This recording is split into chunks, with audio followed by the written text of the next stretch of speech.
اپنی نسلوں کو اسکول سے بچاؤ۔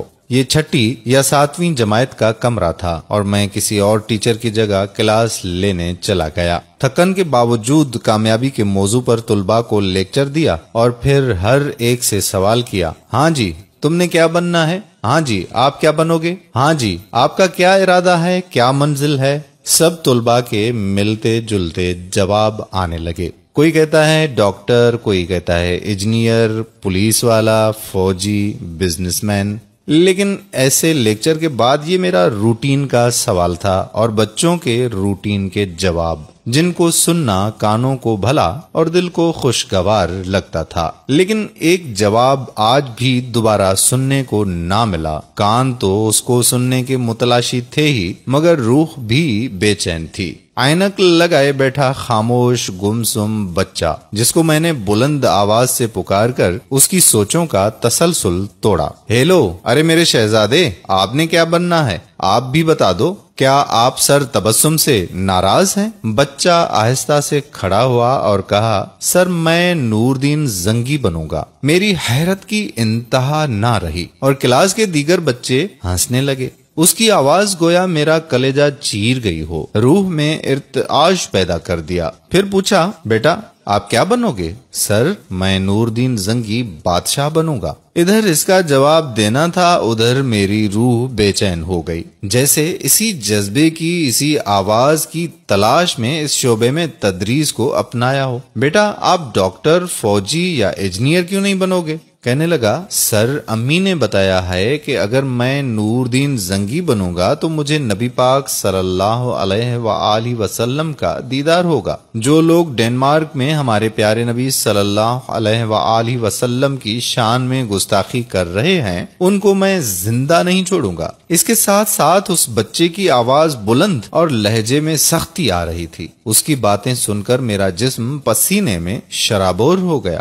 ادھر کلاس کے اختتام کی گھنٹی بجی اور میں روتا ہوا باہر آ گیا۔ مجھے اس بات کا احساس ہے کہ آج ماؤں نے نور دین زنگی پیدا کرنے چھوڑ دیے ہیں اور اساتذہ نے نور دین زنگی بنانا چھوڑ دیے ہیں۔ میں اس دن سے آج تا دم اپنے طلباء میں پھر سے وہ نور دین زنگی تلاش کر رہا ہوں۔ کیا آپ جانتے ہیں وہ کون ہے؟ اس ماں نے اپنے بیٹے کو کس نور دین زنگی کا تعارف کروایا؟ یہ واقعات سنیے۔ اپنے بچوں میں سے ایک عدد نور دین زنگی قوم کو دیجیے۔ ایک رات سلطان نور دین زنگی رحمت اللہ علیہ عشاء کی نماز پڑھ کر سوئے کہ اچانک اٹھ بیٹھے اور نم آنکھوں سے فرمایا کہ میرے ہوتے ہوئے میرے آقا دو عالم صلی اللہ علیہ وآلہ وسلم کو کون ستا رہا ہے؟ آپ اس خواب کے بارے میں سوچ رہے تھے جو مسلسل 3 دن سے انہیں آ رہا تھا، اور آج پھر چند لمحوں پہلے انہیں آیا، جس میں سرکار دو عالم نے 2 افراد کی طرف اشارہ کر کے فرمایا کہ یہ مجھے ستا رہے ہیں۔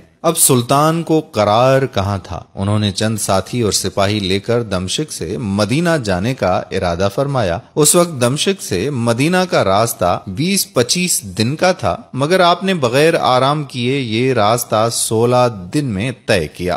مدینہ پہنچ کر آپ نے مدینہ آنے اور جانے کے تمام راستے بند کروائے اور تمام خاص و عام کو اپنے ساتھ کھانے پر بلایا۔ اب لوگ آ رہے تھے اور جا رہے تھے، آپ ہر چہرے کو دیکھتے مگر آپ کو وہ چہرے نظر نہ آئے۔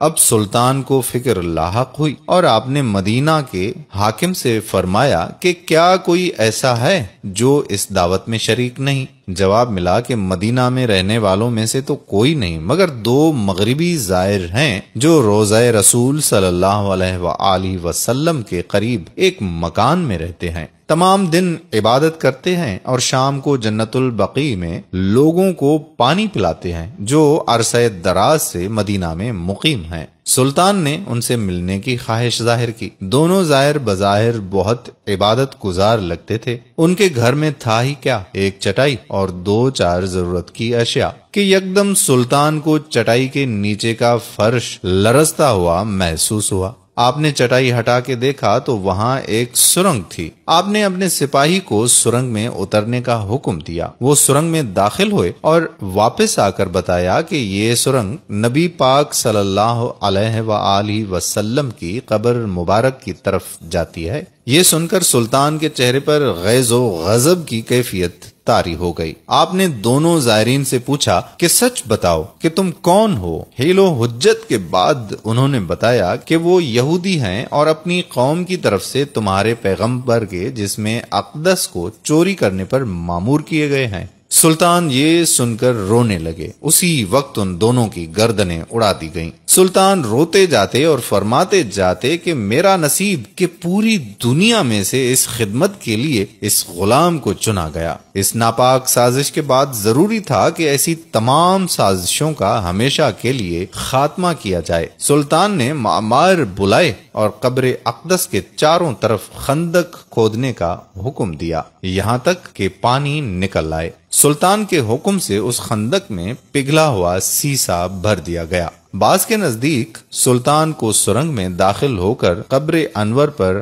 حاضر ہو کر قدمین شریفین کو چومنے کی سعادت بھی نصیب ہوئی۔ سبحان اللہ۔ تمام دوستوں سے گزارش ہے کہ علم کی روشنی تمام دوستوں کے ساتھ شیئر کریں، ہمارے بچوں کو اسلام کے حقیقی ہیروز کا اندازہ ہو سکے۔ آپ کے ایک شیئر سے لوگ اس واقعے سے فیضیاب ہو سکتے ہیں۔ جزاک اللہ خیرہ۔